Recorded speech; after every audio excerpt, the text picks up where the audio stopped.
In this video of Dig In, I'm going to show you how to water your porch pots. So anything in a container is going to need to be watered a little bit more than something growing in the ground. Whether it's a hanging basket, whether it's a porch pot, whether it's in plastic, ceramic, terracotta, anything above ground is going to be exposed to more elements like wind, rain, sun, and shade. So we gotta keep an eye on our porch pots a little bit more. And so I'm gonna show you real quick how to water them. The first thing you wanna do is take your finger, the best tool that you got, and check the soil. If you push down on a dry soil, you'll see that your finger will come out dry with no soil stuck to it. So now we know that this container needs to be watered.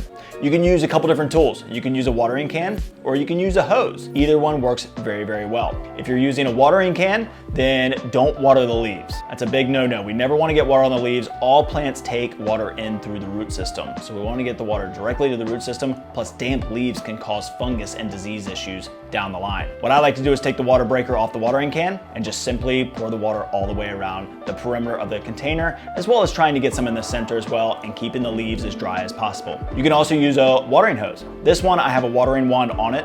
I really recommend a watering wand. It's got a breaker on the end which helps break the flow of the water coming out of the faucet so that it doesn't splash your soil all over the place. If you've got multiple containers that you need to water on your front porch, then you might want to use a hose with a watering wand. If you don't have a watering wand, just turn your faucet so it's barely coming out so you don't splash the soil out of your container. The next thing you want to do is check to make sure that your pots are draining. So every container should have good drainage. And so what you want to do is take your container and just hold it up like this if it's easy to pick up, and you'll see the water draining out of the holes.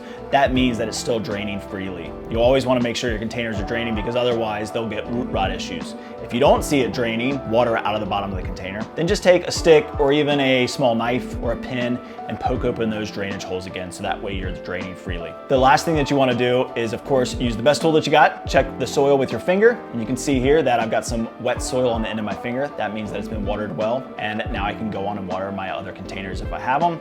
And basically that's it. It's pretty simple. You just want to check, especially as the temperatures get hotter, to make sure if your containers need to be watered, and that way you'll be successful all season long.